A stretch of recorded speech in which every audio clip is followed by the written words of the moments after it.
Welcome back to another Coast to Coast podcast. We are talking today some more NBA draft.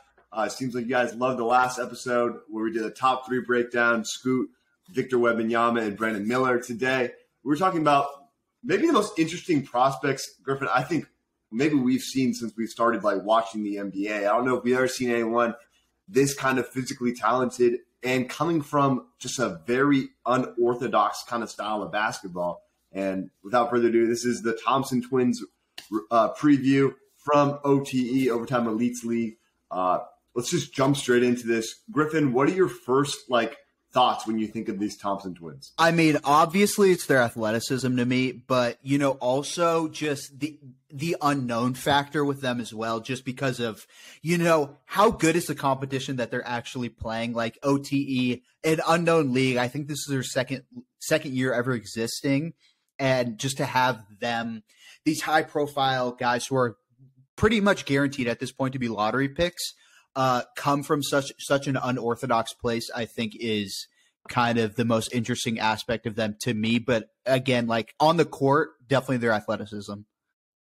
Yeah, I mean, the thing is, it's kind of hard to judge. I mean, we've been kind of going back and forth this past week, leading up to this episode, just kind of thinking what we thought of these guys. And it's really hard to determine, like you said, this level of competition. What does it mean? Because it feels like ever since I heard their names coming into this NBA season, it was these guys are the truth. And it seems like it's kind of putting on a show. Everything's a men and Ausar Thompson. They were drafted to the same team. They're the only people that people know that's in the Overtime Elite. I know they signed some decent 4 stars. I think maybe they even got some 5 stars in there as well. But those are the 2 ones that everyone knows about, men and Ausar Thompson. And I think we got to start off with the first guy on the list. I think of men who's consensusly viewed as the better prospect, because this guy is just freakishly athletic. And Griffin, I'll let you take it away with your first glimpses, what you see with a men specifically. Yeah, obviously big guard. These guys are 6'7". They can get in the lane very easily. And again, just what jumps out at you is their athleticism. But as I've watched more and more and done a little more and more research, the consensus that I came to, at least, and that I shared with Liam before we hopped on the pod today, is that I've just kind of become less and less and less excited for them. And not just because, it's because of a multitude of factors, I think. And the biggest to me is just their shooting. Their outside shooting numbers are just, I think, very problematic. It's not like their form is terrible, but just the numbers, both from the free throw line and from beyond the arc, are concerning. And then on top of that, the level of competition, it seems like maybe high school level competition is kind of what I've gauged. It seems to be worse than any overseas league or any college team or any, anything in the G League by far. So it's just kind of concerning to me. But definitely a boomer bust prospect, both these guys. If they can develop at least a average jump shot where the other team is going to have to guard them consistently, then I think these guys have all-star potential. But if it doesn't, we're in a modern day, current Ben Simmons situation on the Nets where they're just unplayable in certain lineups. Yeah, no, definitely can see that. I mean, honestly, a lot quicker. Men's got the best first step in this class in terms of the way to get in the lane. But yeah, a little bit concerned because I was reading a lot of articles just trying to see what people were thinking, what was similar. And the main thing I came down to is they're really hard prospects when it comes to what fit they should fit on a team, because people may think, oh, Houston's a good place, but you're playing with guys like Kevin Porter Jr. and Jalen Green who are ball-dominant guards.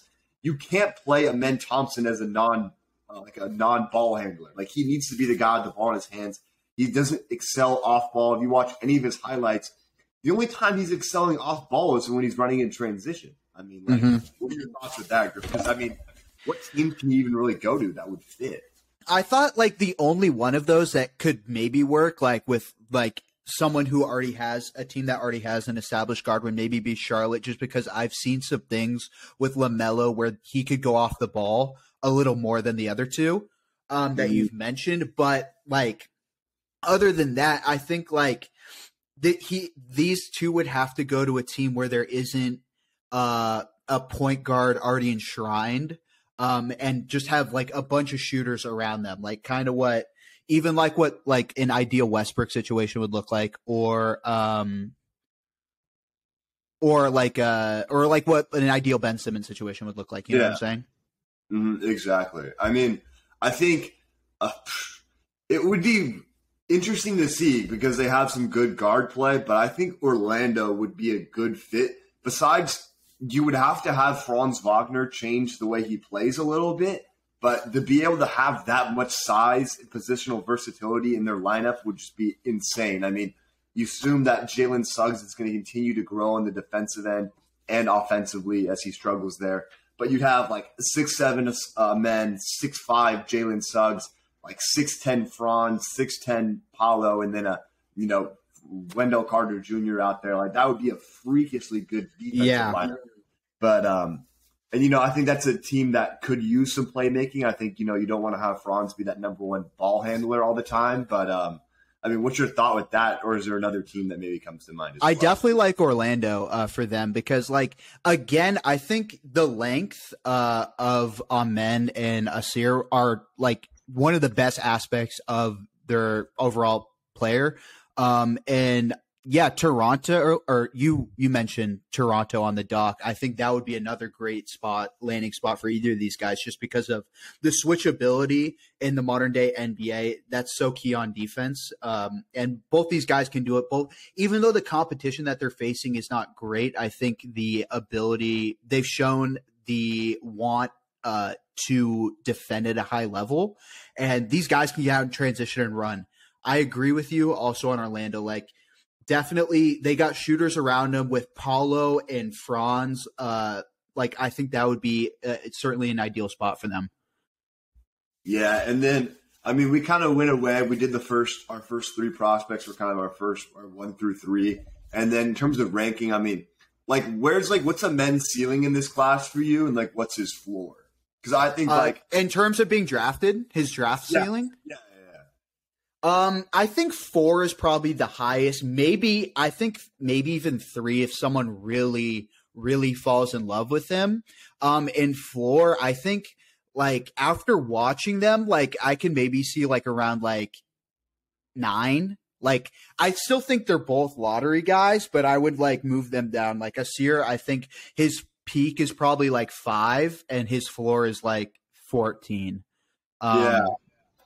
No, I can see that. I mean, I seen a lot of before the season started, like they're saying Ausar is going to go 5 to the Kings. I mean, obviously that's not going to happen at this point. No, I saw it. No, up to recently, I just looked at the ESPN mock draft and it was like March. It was sometime in March. It was sometime this month, and it was 4 or 5. They both had them going. And I don't see that anymore. Like the way the season has evolved, the question marks that have arisen with them in regard to, in the modern NBA, I don't know how you could draft someone that high with this questionable of both them shooting wise. Like I just don't see it. No, yeah, 100% see it. I just want to check something real quick because I mean, obviously we have the tournament, is kind of going on right now in the swing of things, and hold up, the Big East. I want to see how our boy Cam Whitmore did. Okay, he had a very bad performance against Parade, and that is not good to see. Yeah. But even guys like Keontae George, I'm getting a lot of looks like Grady Dick, but there's there's no denying their athleticism, and I think these are guys that are going to be putting up.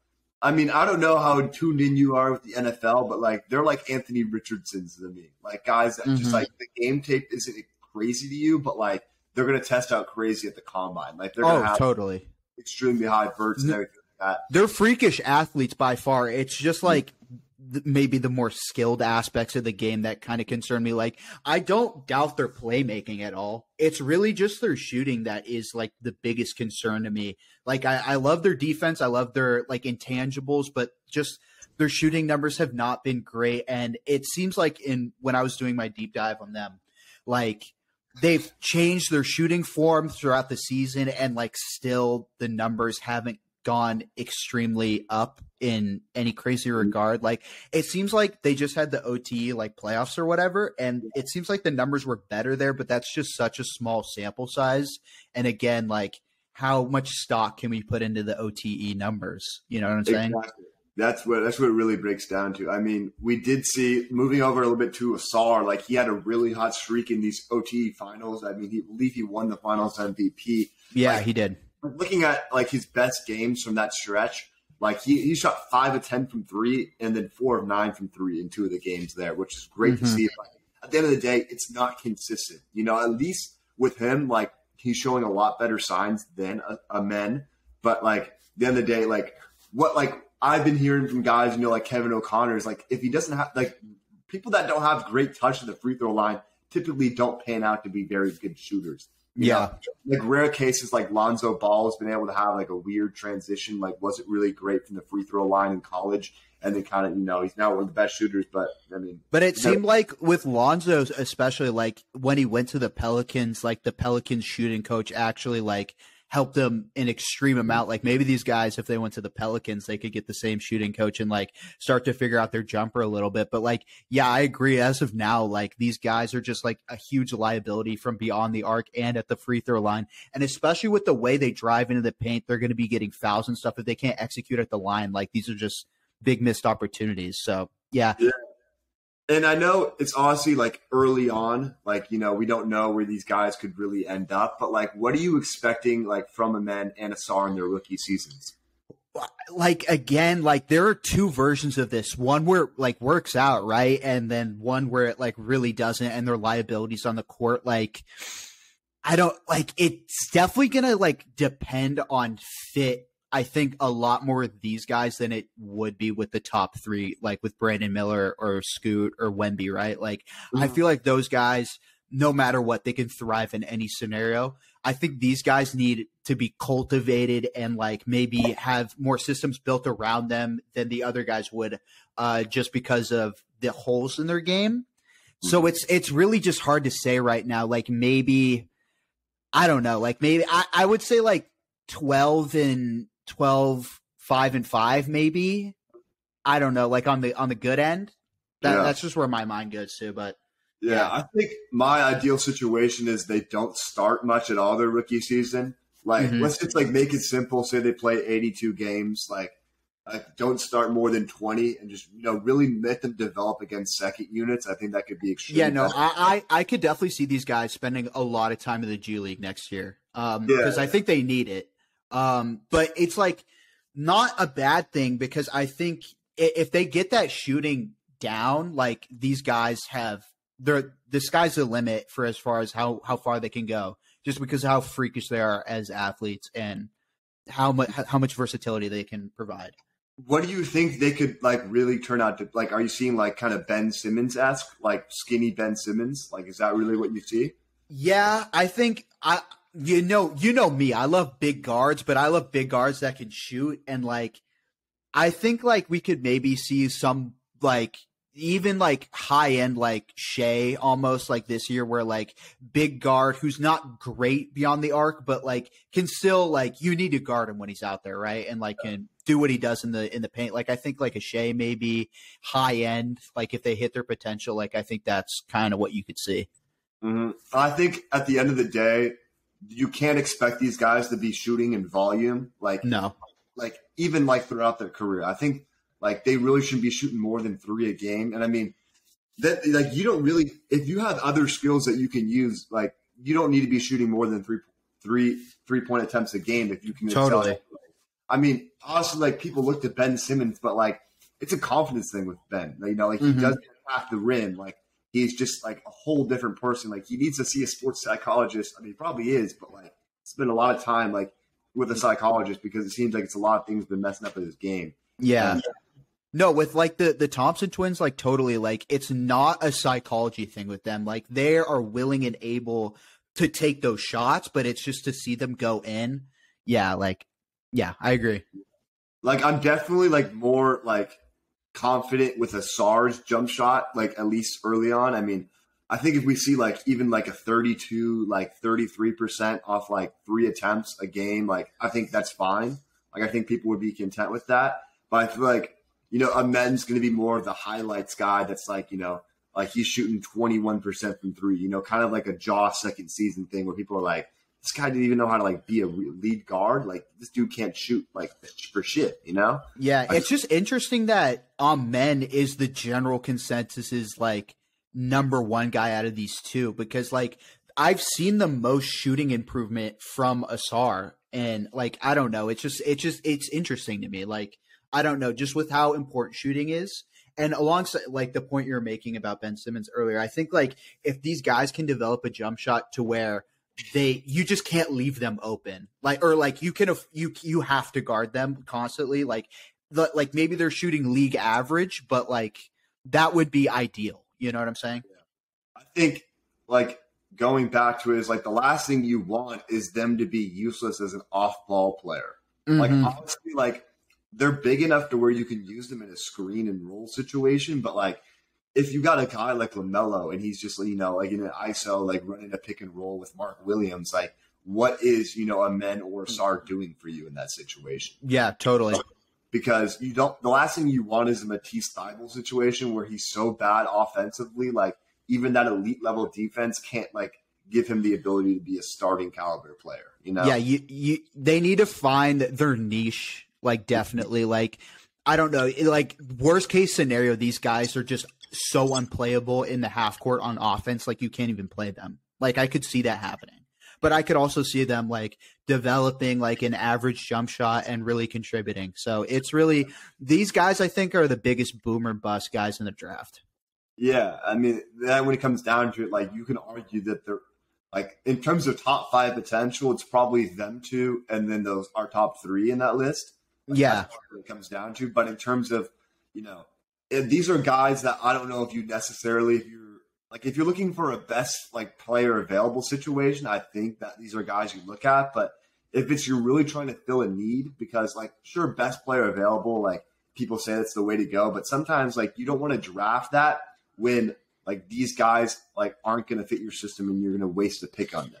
Yeah, or like if you're like a team like the Pelicans, you don't draft these guys at all. Like you're eventually trying to compete for a championship, and you kind of just had a bad year and bad injury luck the whole year. Like you're not going to draft any of these guys. Like you need someone who's going to fit your team. So I think this team or these guys are going to need to be drafted by a team where the GM has the luxury of not being like in danger of being like fired next year, where these guys, you can see them develop over years. Like these guys are definitely a project, right? Like you can't expect too much out of them their rookie year.